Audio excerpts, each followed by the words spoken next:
Welcome to AUHSD Future Talks. I'm Mike Matsuda, the Superintendent of the Anaheim Union High School District, and we are so excited to have a very special guest today that we've had a long relationship with. But I do want to spend a second just sharing about the purpose of Future Talks. And we are concerned about jobs and careers for our young people.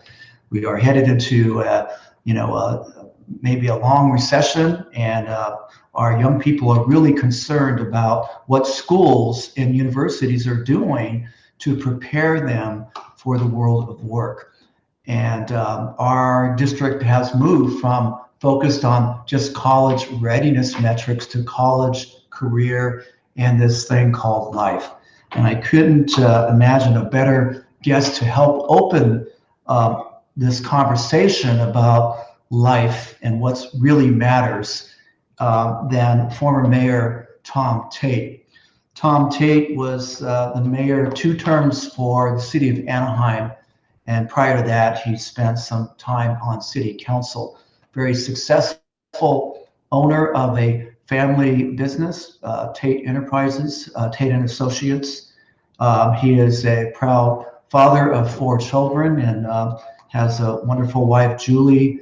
And I don't know how many grandchildren you have, Tom, but just a wonderful, wonderful example of a very compassionate, successful leader, and it's someone that we so direly need in these days of divisiveness and blaming and scapegoating. Tom, we're so happy to have you on this show. And let's get to the first question. Let's get right to it, because you, as mayor in 2013 of a city that was divided, there was some civil unrest during that time, and the students were very confused about their futures in 2013. So I want to ask you, how did you decide as mayor to get involved with the Anaheim Union High School District? Because at that time, and even today, large city mayors and superintendents seldom get together focusing on the future of work and young people. So let's go back a few years and talk about how did it all start, this program called AIME, which is the Anaheim Innovative Mentoring Experience. Tom. Well, thank you, Michael. It's so good to see you again to begin with, and I know this is going out to a lot of the parents and students at the district, and I'm just a big fan of our high school district here, Anaheim schools. It's just great things going on there. And you mentioned, why would a mayor want to get involved with the schools? Well, I think the better question is, which doesn't have a good answer, is why wouldn't a mayor want to get involved in this? I mean, why would a mayor not want to get involved in the schools? If you want to make change in your city, if you want lasting change in your city, and then take that to the state and the country and the world, it has to happen in the schools, and that's where. So I want to put my focus there, and I want to thank you, Michael. Because fortunately for the city and the district, and such a wonderful superintendent in you that understands what kindness is all about, and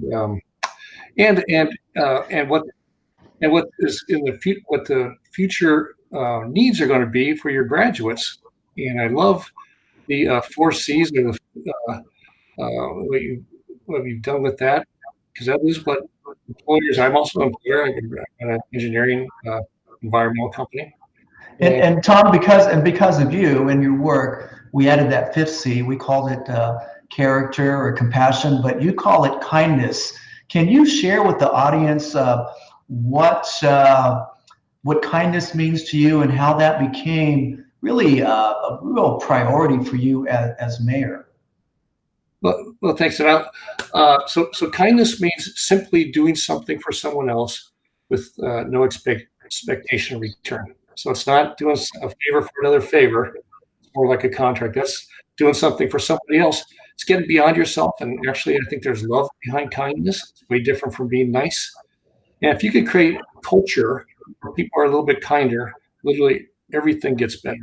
And I wish actually I wish, because the idea didn't come from myself. It actually came back in 2004 when I was on the city council, wrapping up about 10 years on the city council back then. And there's signs around town that said, "Make kindness contagious." And I met the man who put those up. His name was Dr. Jayevsky. He's a holistic doctor. And he put them in memory of his daughter, Natasha, who had tragically died in an accident. But during her short life, Natasha would write and talk about kindness all the time. So Dr. Jayevsky, in my office, he says, he talked about Natasha. He says, in medicine, you can either treat the symptoms or you can stimulate the body to heal from within holistically. That's what I do as a holistic doctor. Then he said, I think the same thing applies to a city. You can either treat the symptoms or you can stimulate the city to heal from within holistically. He says, I think that has something to do with kindness. And for me, that's when the light bulb went off, because I'd had 10 years of, I call it the whack-a-mole symptom treating at City Hall, and nothing really got significantly better. And when you hear the truth, you know it. And so 6 years later, the mayor's seat opened up, and I ran on a platform of kindness and freedom, actually, but particularly kindness. And it's about changing the culture, where the idea is if everyone's just a little kinder, literally everything gets better. And that led to, and of course, we had unrest, civil unrest in 2012 with the officer-involved shooting of Manny Diaz, and the protests and some violence that broke out after that. And I thought, how would a kind city respond? Because there's no playbook when you're a mayor for that to happen. I thought, okay, how would I like to see a kind city respond? And that's what drove me. It was deeper issues that were in the city that had to be addressed. And one was these students, and it had to do with hope. It had to do with their skills coming out of school. This idea, and I know from you, I got to know you during this time real well about this kind of testing to the test, or not testing, but educating to the test. And really, what the world needs is not someone who can answer an A, B, C, or D question. It has something to do with the creativity and critical thinking and collaboration and communication. Those C's. But the fifth C was character, and we call it kindness. So in 2013, Tom, you have a city council meeting. You have 200-300 students come to your city council. This is weeks after the civil unrest. There was a lot of tension, and they have over 5,000 signatures. And they say, we want some sort of internships or some sort of support, because we feel, you mentioned hope, right? And again, it was shortly after all the civil unrest. Young people were feeling kind of hopeless, and they came to their city, their mayor. And prior to that, the city has really not reached out to students, and I don't think they really knew what to expect. But here you were, the mayor, and try to move the city to kindness. So they're asking for help. They're asking for mentorships.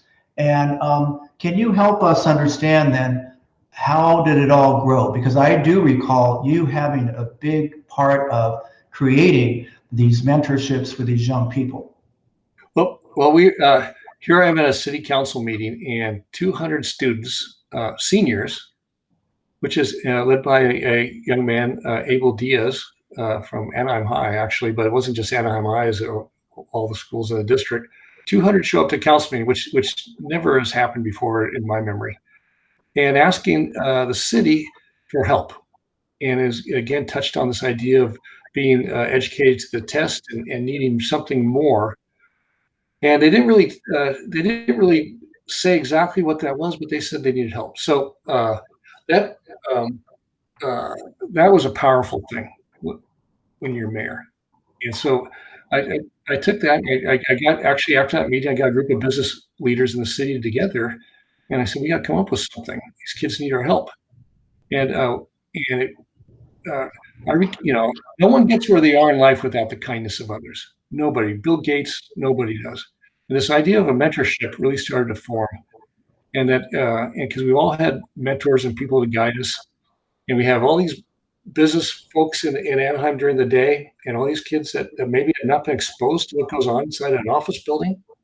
And all they need is that little spark, it's a little something to set the direction and maybe change the direction of their life. So this idea of mentorship came about, and we offered that, and a number of businesses jumped in with both feet. And then Michael, frankly, you and your staff figured out how to make all that happen.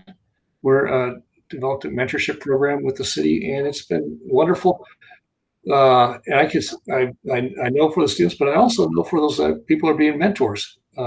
As we know, kindness is as important to the person being kind as not being kind. And I know it brought a lot of insight and joy to these businesses and relationships. And it's all been a great thing. Of course, it's taken off beyond anything we would have hoped. It has. And I know, Tom, that you are an entrepreneur and you believe in business and, people, and we have so many small businesses here. And one of the things I've learned from you is how to bring that spirit of entrepreneurship into a public school system. And I think that, I've learned a lot from you as well as the businesses you've brought into. And for our audience, they need to understand that this seed, this idea grew from just a few, maybe a handful of businesses to over 70 corporate and nonprofit partners now that mentor about 1,500 high school students a year. And it culminates in over 300 paid summer internships a year. And we lead Southern California in the number of mentorships and paid internships. And it's just amazing, Tom, what that seed has grown into. And it all began with those students coming to you with, hey, what can happen here? And I really, again, I'm glad you mentioned ABLE, because many of those young people were seniors who had, they had nothing to gain because they graduated. And now look at what was accomplished. And you talk about hope and optimism and kindness. Those are things that are needed so much with our young people right now. Well, I went to a conference, and there's a foundation that studies entrepreneurship and economic growth. And of course, the vast majority of economic growth in the country is going to come through small businesses in the future. And oftentimes, and I fought this at the city hall about these big subsidies to big corporations. Because one of the reasons it's bad is that it doesn't work for economic growth. But what does work, and what these experts and people studying this, if you want a predictor of your economic future, is if you have a large immigrant population in your city. And in Anaheim, we are blessed with that.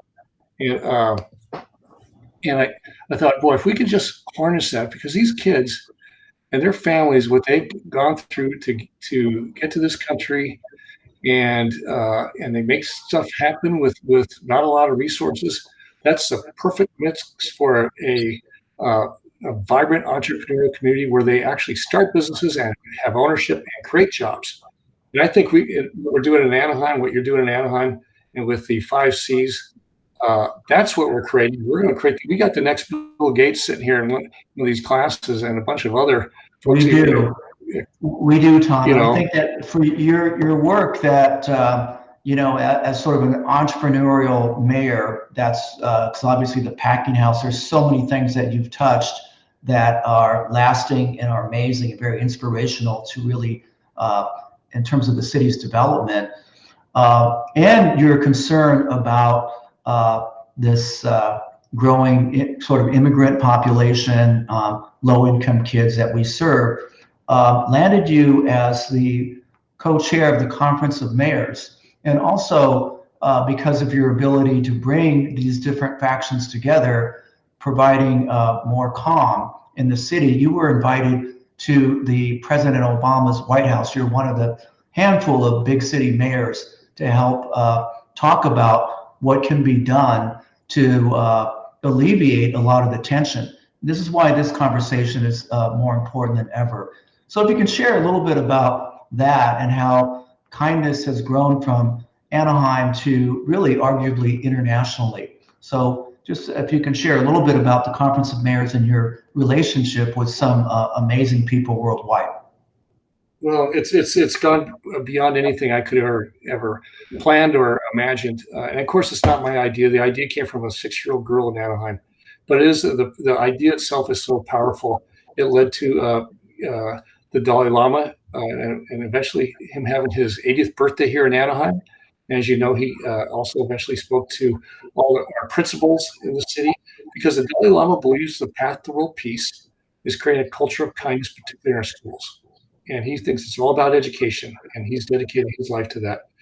I'm involved in the U.S. Conference of Mayors. I got to correct you, wasn't co-chairman. I was just a mayor there, but I had asked His Holiness who would speak to the mayors of the nation, and he agreed to, very graciously spoke to our conference in Minneapolis in 2016, and also through a friend of mine knew Lady Gaga's mother, Cynthia Germanata, and another fellow named Phil Anschutz, who starts something called randomactsofkindness.com, the whole Random Acts of Kindness Day.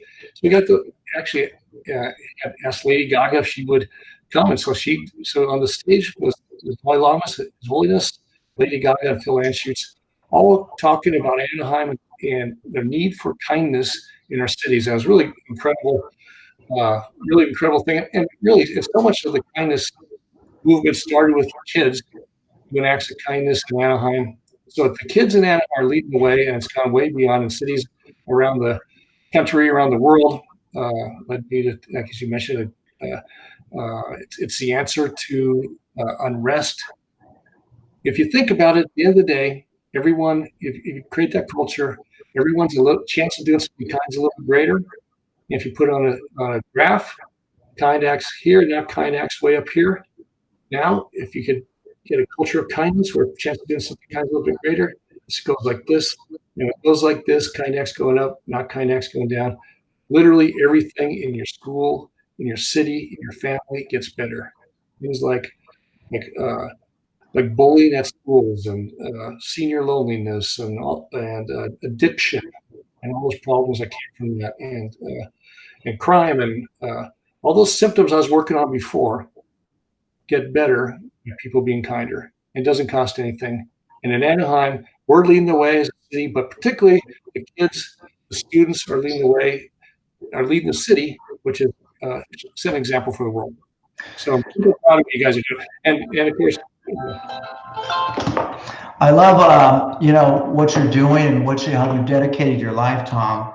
Now I understand we only have time for maybe one more quick question, but you're coming out with a book, I understand, about some of the wonderful things that you've done, and I know that you spent a lot of time speaking kind of all over the place about kindness.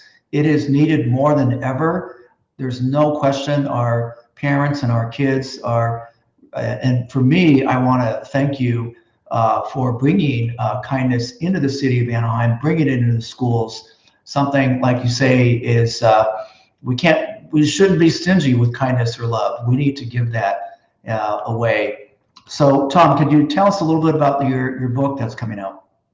Well, so I'm working on a book about kindness and how it and the importance of it and how it spreads, and it is contagious.